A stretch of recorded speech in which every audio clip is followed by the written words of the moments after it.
Hello, my name is John Reynolds. Welcome to Extraordinary Life Stories. On this episode, I'm talking with Joe Foster, the founder of global sportswear brand Reebok. Joe started life working in the family business of shoemaking at J.W. Foster & Sons, the pioneer of the spiked running shoe and the sneaker, providing most First Division, now the English Premier League, football teams with trainers. The company's shoes carried athletes such as Harold Abrahams to gold medals at the Olympics and was immortalised in the films Chariots of Fire. This company evolved into Reebok, one of the world's most recognised brands, and today I'm delighted to be speaking with Joe about his story. Let's get into it. Joe, thank you so much for joining me. It's a pleasure to be here, and thank you for the invitation. Flown all the way from Florida to come and film with me.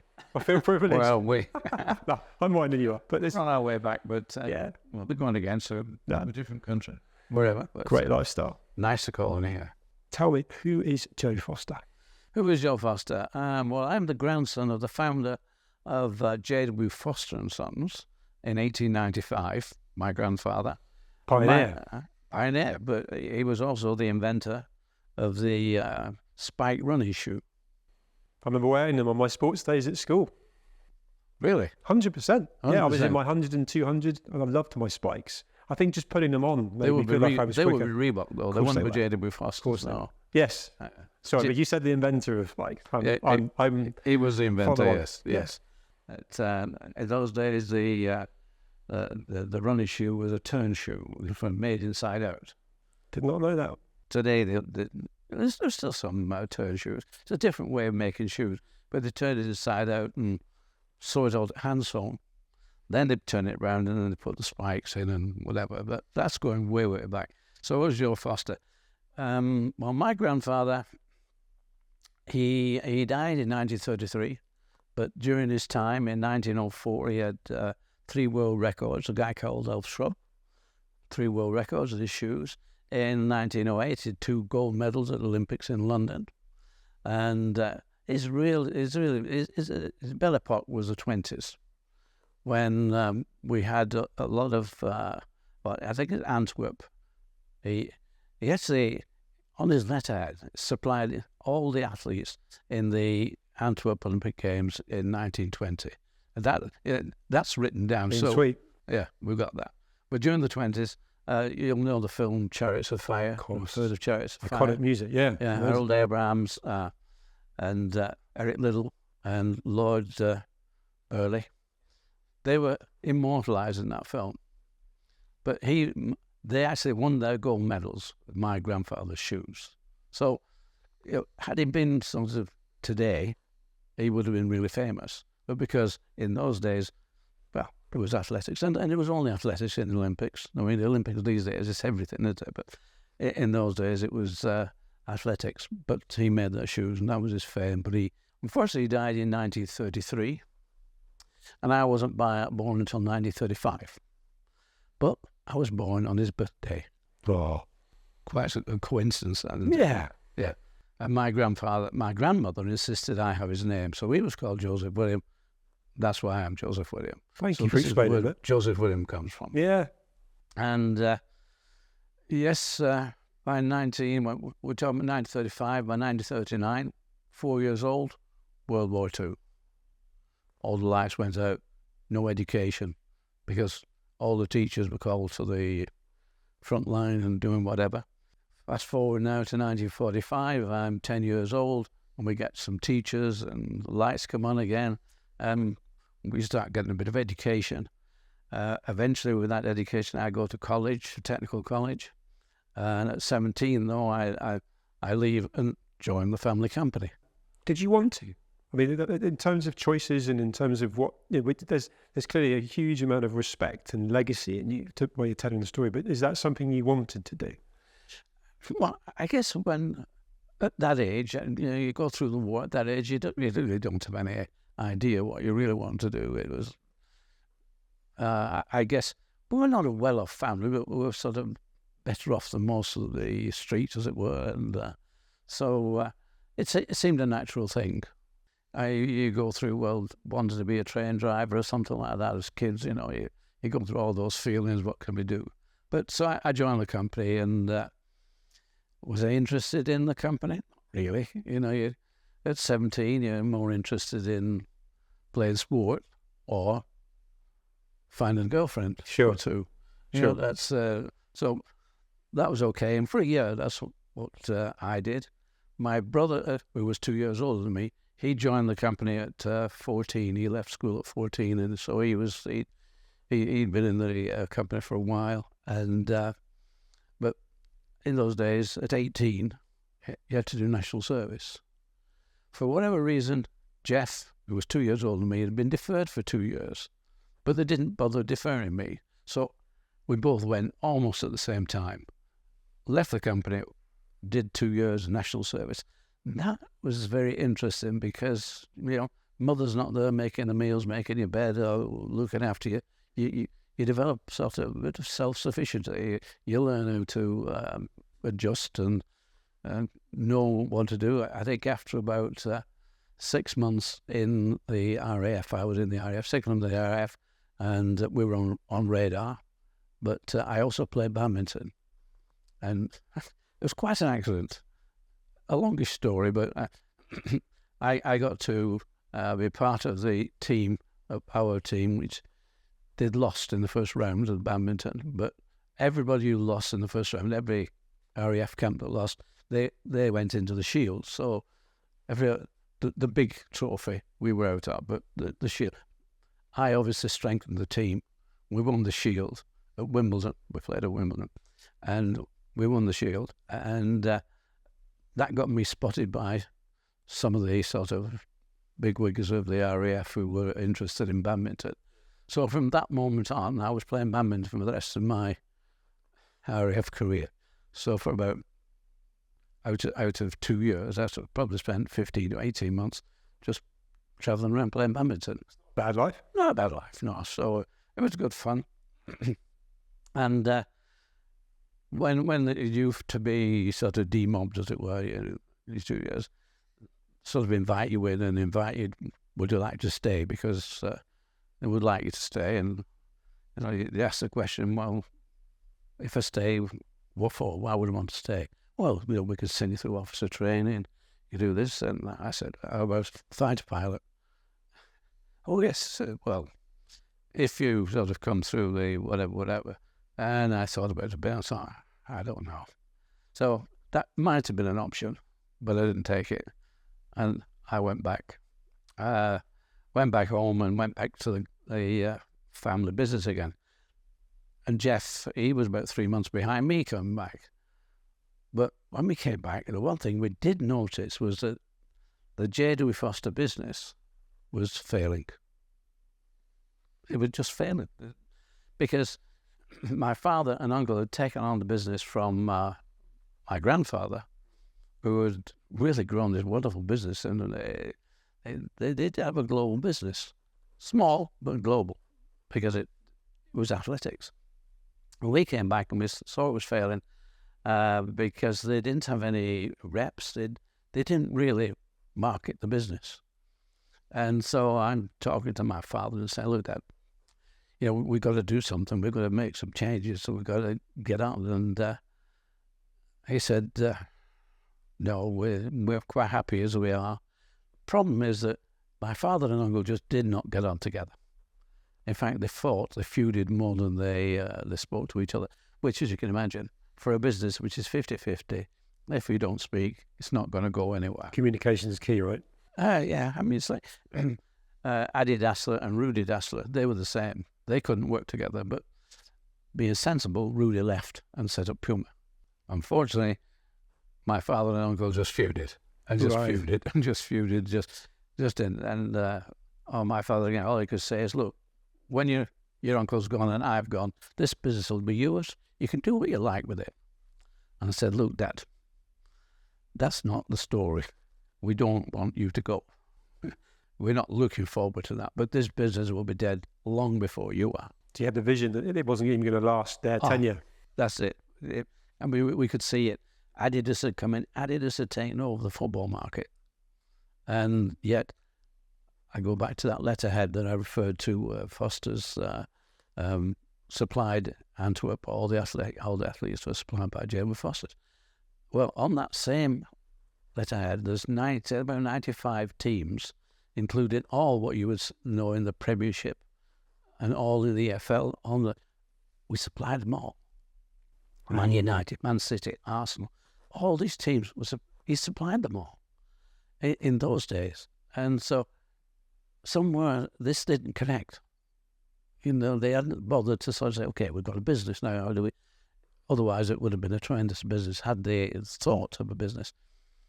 So they'd lost all that, and because they didn't speak, it was going down, failing badly. So after Jeff, mainly myself, I was one that was pushing Dad to sort of change, but he wouldn't.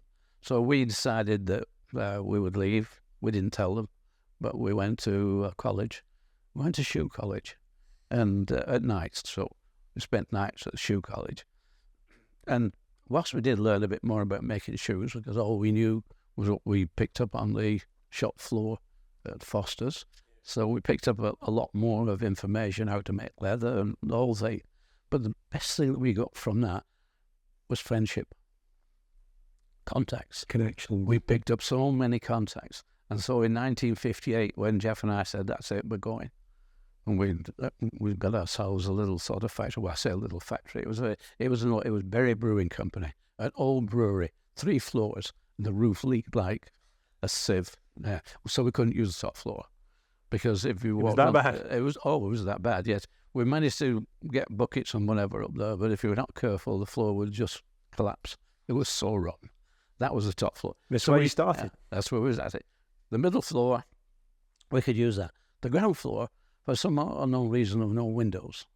Maybe it's something to do with brewing. I don't know. With no windows, so we couldn't use that. We rented it off for somebody to warehouse and stock paper.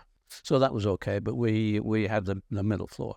But the middle floor was not that safe either because we put machinery on it, and we decided to put the machinery around the edges because in the middle it was a bit saggy. A bit saggy.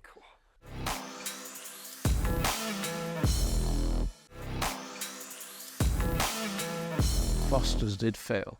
2 years after we'd started our business, it failed. My uncle had died. My father just stopped, so the business had failed. So the machinery there, and there was a big press there, a big sole press that would cut out the soles, and he said, you can have that. The machinery they had was older than the machinery that we bought, and all the machinery we bought was second-hand. So you could tell. But this big machine, it must have weighed a ton or more, whatever. And we had to take it up and put it on this first floor. So, and I can still remember today, we used to go to auctions because the shoe industry was failing, and I'd pick all sorts of things about auctions. I had a sort of chain lift that we could lift things with, and a bar. So we could only get this up the stairs. So we put some planks up the stairs and started to drag us up the stairs.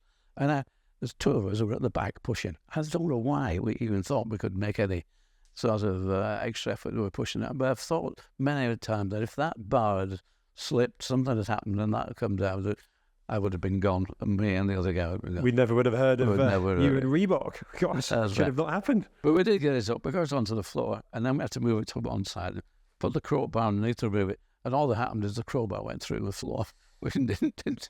Eventually, we figured it out to get some rollers and get it on. Eventually, got it. Then every time the guy was using it, pressed it came down, the floor went.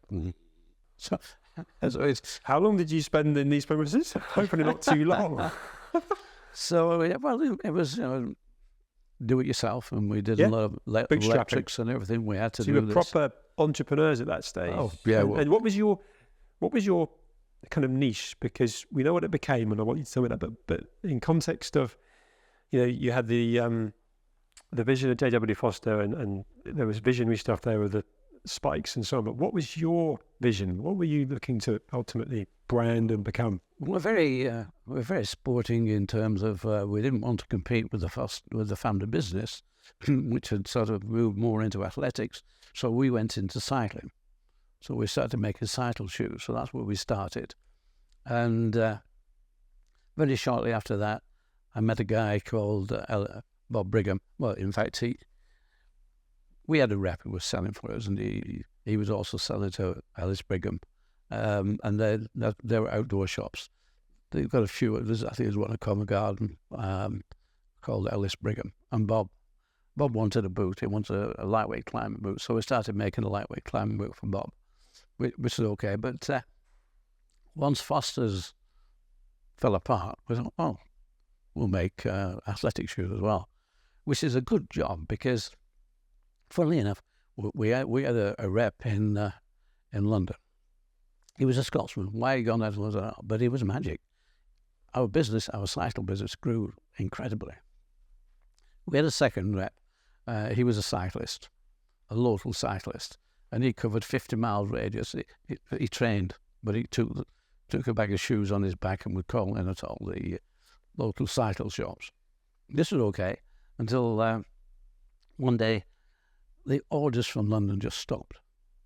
And of course we didn't have a cell phone, or we didn't have phones or anything, and we used to receive everything by letter, and our communication by letter. But so we did have a telephone, and it was two weeks, and now everything had stopped, and we got a phone call from his landlady. They said, "Do you owe Mr. Taylor? Do you owe Mr. Taylor any money, sort of thing?" And we said to him, "Well, no, we've paid everything, but we haven't had any communication." So he said, "Well, he was killed in a road accident 2 weeks ago, and that killed our sidle business." Gosh, probably a lesson learned on have one single lane, right? That's right. Yeah. So fortunately, Jeff was a cyclist, and Jeff was also a runner, and he was a member of the local club. And almost within 50 miles radius, we started working with all the clubs. So they would come every weekend. We'd get so many athletes coming in, buying shoes. And if one was a carpenter, one was a joiner, whatever, electrician, any jobs we wanted, they would do the jobs. So it was a bit of a quid pro quo sort of thing. Yeah. Trading, right? That's right. But what I also love is that it sounds like you've been forced to pivot quite a few times, and probably, that will continue through your story. But many people don't. They go, "Oh, what do we do now?" and don't have the vision, or don't have the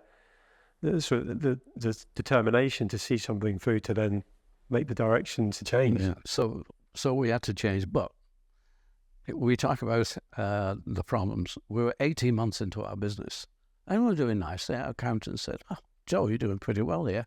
You better register your name," because we started off as Mercury Sports Footwear. I was going to ask you, so you're not Reebok right now? No, we're not Reebok. We're Mercury, and we liked the idea of Mercury. We had the winged messenger as our logo, and it looked pretty good. Yeah, we were also doing quite well. We say, "You better register your name," and I'm looking at him saying, "Why?" We're naive. We're in our 20s. We didn't know any better. I said, "Well, if somebody else starts making shoes with the name Mercury, you're going to be in trouble, because somebody's going to say, well, it's our name, and you don't want legal battles at this stage of life." Well, no. So he sent me off to a patent agent in Manchester. We sort of said, "Well, this is, we want to register our name," and he checked it up, and he came back after a week. He came back and said, "Unfortunately, it's already registered with Lotus and Delta, who are part of British Shoe Corporation." But he said, "The good news is they're not using it. So if you want, you can buy it." "Oh, great." I said, "What? How much do they want for it?" He said, £1,000. Talking about 1960 now. We got to 1960, £1,000. I said, "Well, sorry, we don't have £1,000. And the bank wouldn't lend us £1,000. So, no. But we didn't want to borrow £1,000. In fact, we'd set out the whole factory we set up for £250. So where would we get £1,000 from? So he said, "Okay, then if you can't buy it, you'll have to change your name." He said, "But don't bring me one name, bring me 10. And I'm saying, "Just a minute. This has got to be a name for our company. It's got to be a brand. We've got to be in love with it." He said, "Well, unfortunately," he said, "every time we take a name through the register, it takes between 2 and 3, maybe 4 weeks for them to do the searches properly, come back and say, yes, it's okay." So I go back, and we're sitting down around the table just like this. And, right, we've got to start thinking of names. I'm sure you may have had that in A your few time. times. Yeah. A few times, Well, yeah. sure, and it gets silly at times. Yeah. It does get silly at times, Yeah. but we're thinking, okay, Cougar Sports, that's pretty good. Cougar Sports. Or maybe Falcon Sports. Yeah, 2 good names. Okay, put them on the list. So we're heading down the animal bird sort Yeah. of route. And now let me take you back to 1943. I'm 8 years old. And it's during the war. And just like COVID, nobody goes anywhere. You can't travel, you can't do anything. But we did have local events. And this local event is a 60-year... It was an athletics events that were on there, and one of those was a 60-yard race. And I was entered into this 60-yard race at 8 years old, and I won it. Bear in mind, I'm the only one in the field, probably the only one in the whole area that had a pair of spike running shoes. Funny that. Yeah. Funny that. I won it. I won't say it was a cheat, but I won it. Yeah. And that's great. Okay. So I go up to collect my prize. What do I get? A medal? A dictionary. And I'm worst of football.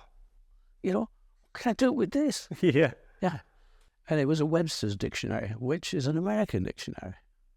So it's an American dictionary, Middle World War II. And as you know, spellings in that are somewhat different. Like colours not got a U in it, labour's not got a U in it. And so we go on. So after complaining was the football, I did accept the dictionary. I suppose I could have kicked it around a bit, but that was it. So I'd had that. Now we come fast forward to 1960, and that dictionary is on the desk next to me. And for whatever reason, I like the letter R. Letter R was strong.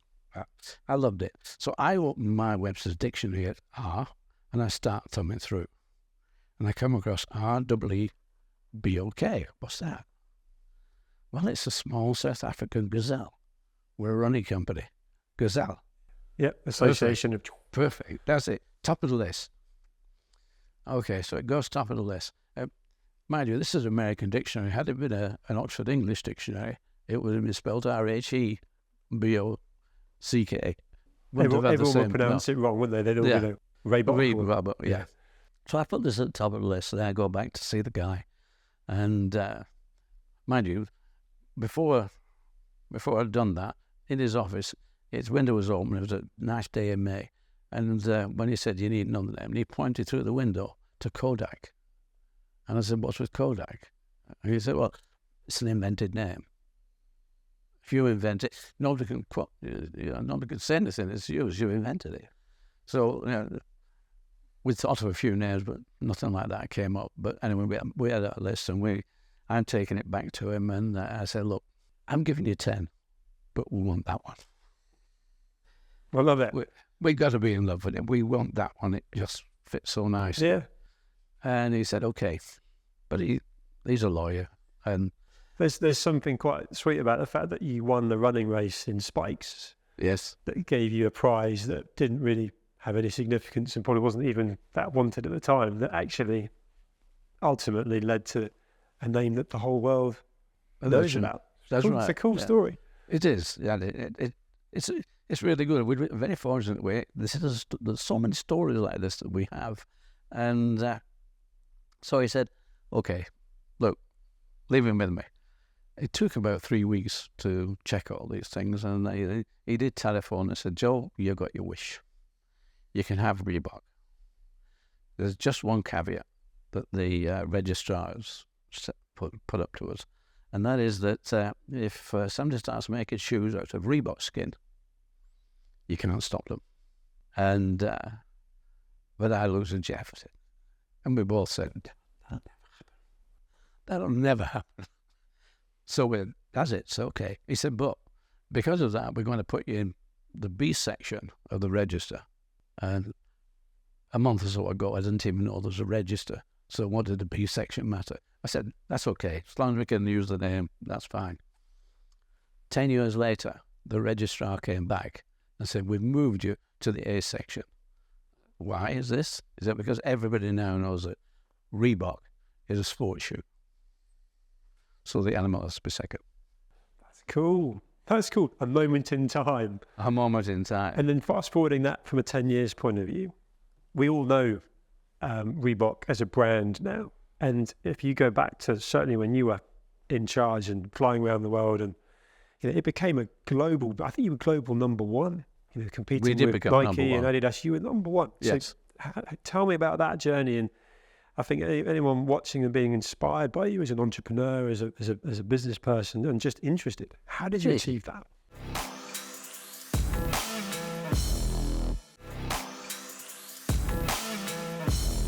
Let me, first of all, before we get to that, we're talking about the problems that you have to face. We had to change our name. Great. 4 years into our business, we get a letter from Adidas because we had 2 bars and a T-bar. And they said that infringed their 3 stripes. And so the lawyers have sent us, we're looking at this and thinking, our silhouette, what should we do? Well, by that time, we'd learned one big thing about this, and that is that problems are an opportunity. So we took this as an opportunity to change our silhouette. And so we changed to what we see on the Reebok shoes now, which is the Vector.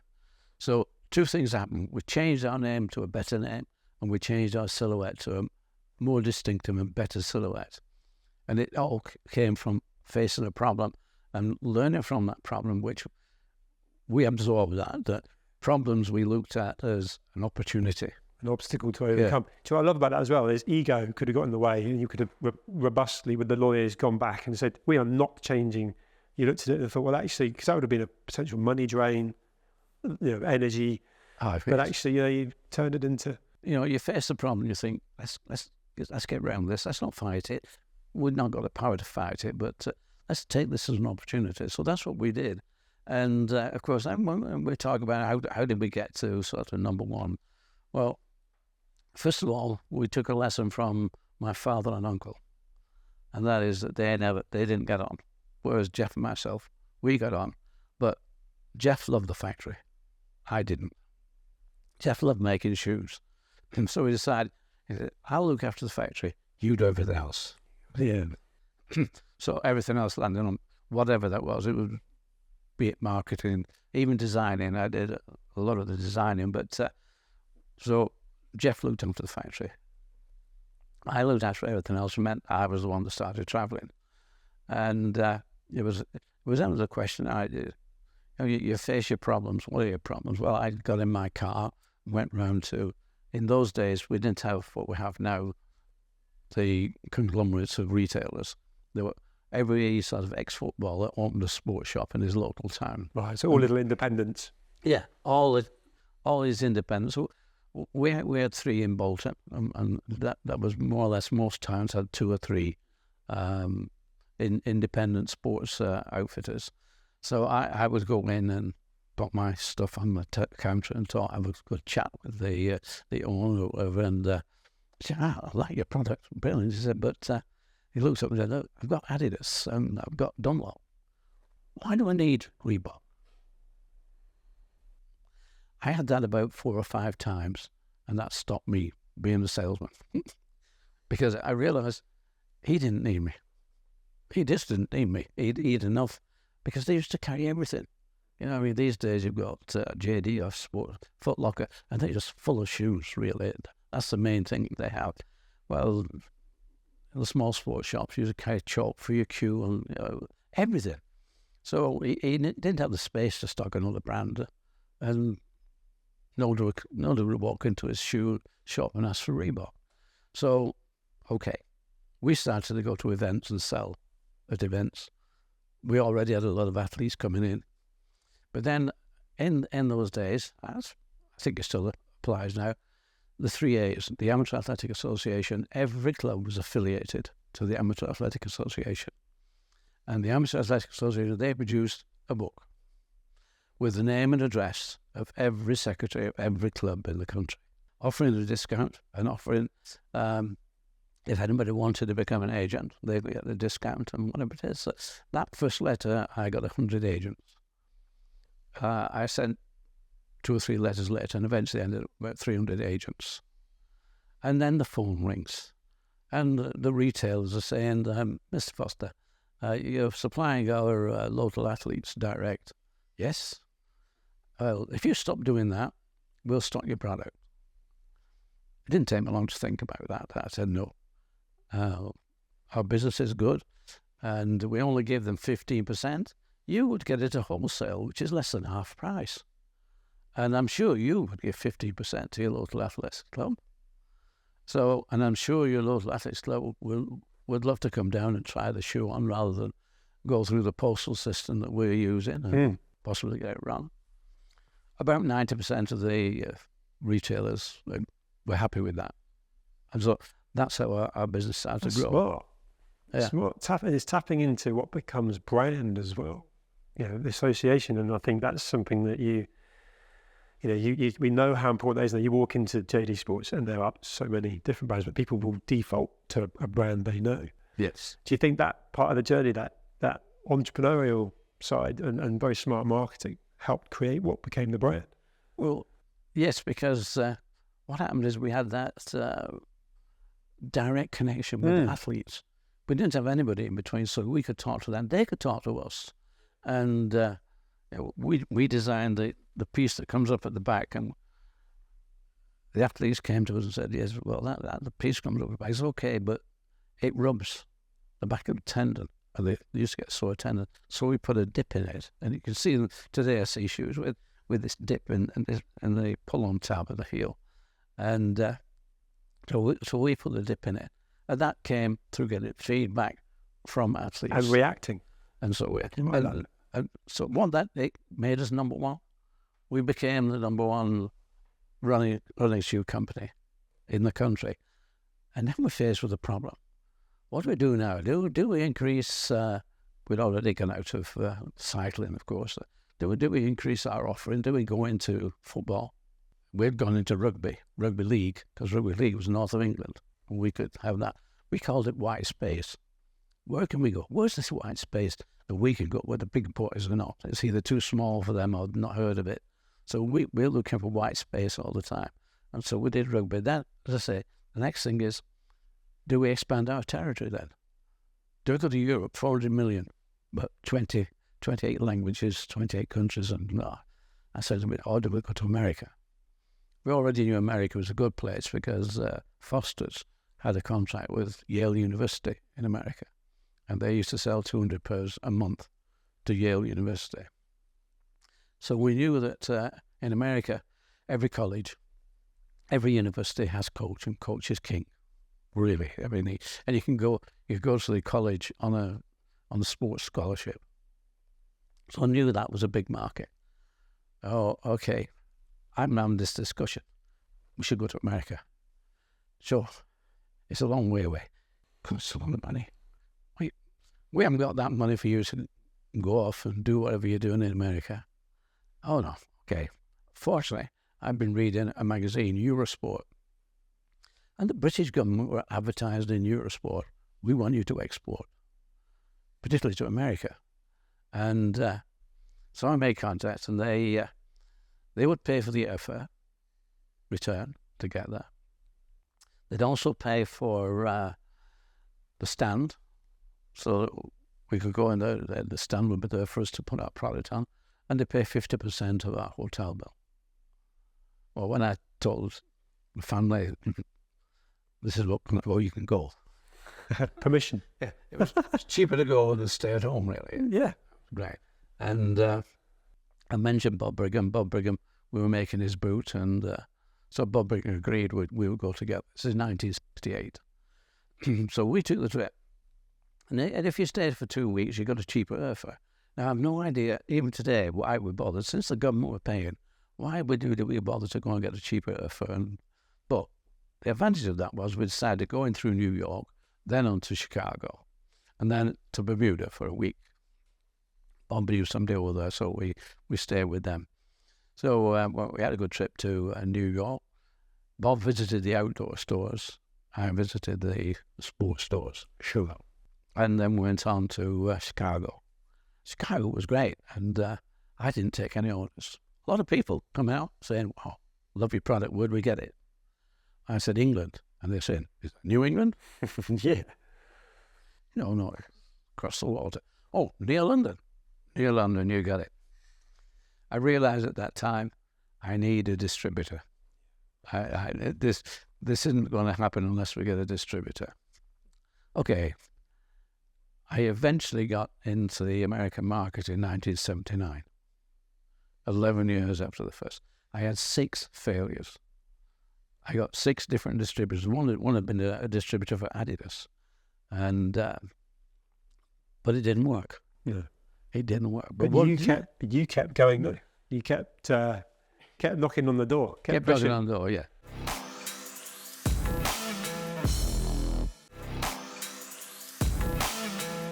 But this is where the big piece of luck comes in. Big piece of luck is that in America, running for the end of the 1960s started to really grow. And by the end of the 70s, it was massive, absolutely massive. And with it grew a magazine called Runner's World. And Runner's World, well, it started off as one page, and by the time we got to about 76, 77, it was about a 60 or 70 page full colour, tell everybody where the next race was and who won the last race. Yeah. So everybody bought it. Everybody who was running, they bought this magazine. So very influential. So influential that Bob Anderson, who was the editor, he decided to tell everybody which was the best shoe to buy. Of course, it wasn't Reebok. It was Nike. Problem is, Phil Knight is importing his shoes from Japan and Asia, and the demand was such, it was impossible. It couldn't possibly deal with the demand. Most of the retailers were sort of going turning their hair out because everybody's coming in. They have plenty of shoes. But everybody wants number one, and that's it. In America, they do that. If something comes out, number one, wow, we'll have it. So millions of orders, couldn't deliver. Year after, Bob Anderson changed, which was number one. I think it might have been New Balance, Tonic, or one of the other brands. Sure. Again, it wasn't Reebok. Same situation. Couldn't deliver. Third year around, he decided to change this, and instead of saying who's number one, we'll have a star rating. 5 stars will be the top, which meant you could get 3 or 4, maybe more shoes with 5 stars. And I went over in 1979. The demand for running was really growing, and came onto my stand, and they said, we want 20,000 pairs of shoes. And I was thinking, oh, brilliant now. Okay, think about that one. And met another guy, Paul Fireman. He came on. He was running Boston Camping, and Boston Camping they'd been doing for 10 years. Ground sheets, tents, fishing lodge, you name it, they're doing everything. But I could sell. I was talking to Paul Fireman, and he was obviously fed up of doing what they were doing, and they were getting nowhere. So we had this conversation, and he said, look, Joe, if you get a 5-star shoe, we'll be your distributor. Okay. Yeah, I'd had numerous attempts at distributors, but this one, okay. I was thinking, if we get a 5-star shoe, that'll make a difference, hopefully. We did. We got 3 5-star shoes, in fact. That's awesome. Which, one would have been great, but we got 3 5-star shoes. And in the meantime, I'd gone across after the NSGA show, which was in February. I tell you, Chicago in February is not the place to be. It's snow to here, freezing. I was there last weekend, and it was still freezing and really windy. I know, yeah. And we went. So I went over in May and met up with Kmart, and I thought, well, I went to the office and they said, I asked for this Mr. Biasati, send me into a warehouse-sized room, and he was about, third row down, 10th in, so about at least 100 people in there, and I'm sitting down, and he said, remember? Yes, I remember, 20,000 pairs, okay. He said, but we need a better price. Oh, we need a better price, right. I'd already realised that we'd need a better price than we could do it in the UK, because everybody was going to the Far East of South Korea. So we'd already made arrangements. I knew that samples would come in. Yeah, we can do that. But I thought, when I left, I thought, he's going to give me the space as big as this table, and or whatever it is. And if I don't make the money that they need from that space, that was my first and last £20,000 orders from America. So I went on then to Boston to meet up with Paul Fireman. Nice business, salespeople, great. Yeah, oh, okay, that seems all right. Okay, went back, and it was on the end of July when I phoned Paul Fireman because we didn't get any information from Reynolds World. Can you go down and pick up the latest magazine and see if we did? And it's Paul Fireman who came back an hour later and said, "You've got 3." That was it. So that was probably the first thing that all of a sudden we were in. So from pushing hard to get into America with different ways, now people with the credentials, people wanted this, they've got 5 stars, this shoe must be good. Yeah, love it. You've been globe-trotting, you've grown a business entrepreneurially and talked about pivoting and so on. All the way through this and fast forwarding to right now today, did you prioritize your physical and your mental health? Did you look after yourself? Did you kind of keep yourself fit and kind of work on your self-development as you went through and gone through your career? I never suffered from any problems as far as being mentally under pressure. I was enjoying it. And we do events now, and people ask questions. What's the most important thing about running the company? And sometimes the 3 most important things. So number 1, you've got to have fun. And that to me answers your question. If you're having fun, it's good. If you're not having fun, get out. Because the second thing was having more fun. And the third thing was having a real ball. You've got to. So it's all down to enjoyment and having fun. So when it comes to the mental side of it, no, I didn't have a problem because I was having fun. Okay, you get some days when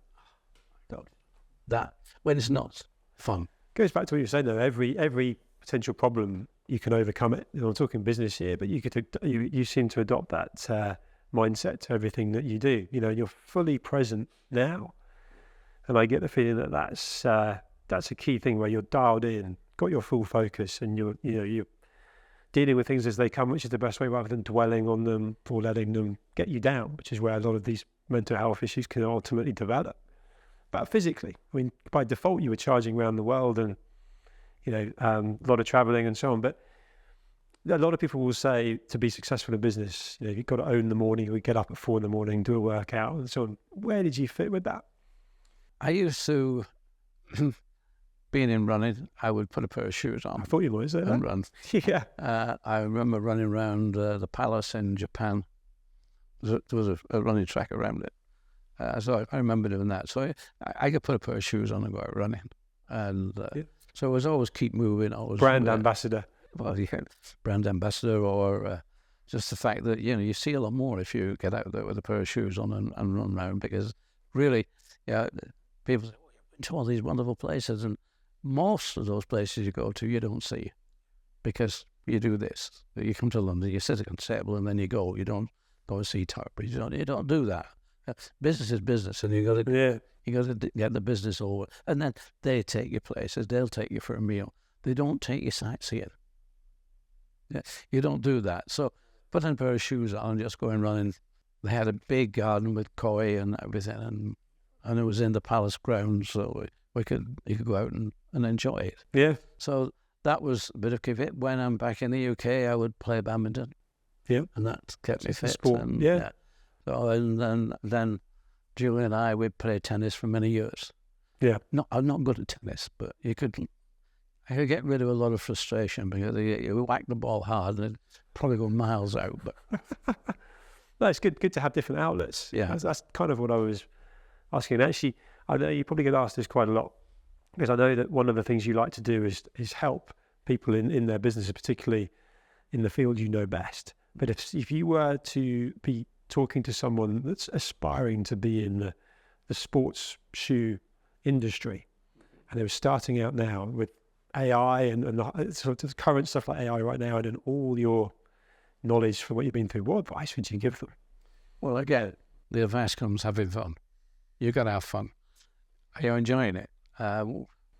Which is also having a passion for it, right? Yeah. You've got to have a passion for it. You've got to have a passion. And then for me, it's the person. Never mind what he's doing. If the enthusiasm is there, and we have a guy in America right now, he can get where water can't get. It's amazing. He's only 23, but he actually took us to meet up with the mayor of Miami. Yeah, go meet the mayor. So we spent half an hour talking to the mayor of Miami, who's next one's going to go for governor, and then he's probably going to be president one of these days. Love it. Yeah. But this guy, so we're really with this guy, and it's a very good idea he's got. But forget the idea. It's the enthusiasm, it's the drive, it's the desire. And so where do we come in that? Well, when he wants to get somewhere and he can't quite use it, on my team I've got Joe Foster. He's the founder of Reebok. Founder of Reebok opens that door. Yeah. It's not me that goes through, he goes through. Yeah. But what we do is more or less say, okay, we like the guy and we like the things that are going on. Yeah, we'll be part of your team. And that helps you. You can use our name. Not my brain, it's his brain. His enthusiasm. That's what we're behind. I like that because I can see the passion in you of wanting to help a 23-year-old who's got a light switched on and is buzzing, and yet you're a good team, and that's combining particularly well. I could talk to you for so much longer, but we're out of time. But yeah, you are the founder of Reebok. It's amazing to hear your story and to share it with others, and thank you for making time to talk with me today. It's a pleasure. Thank you, Joe. We do this a lot. Yeah, well, it's fascinating. Thank you.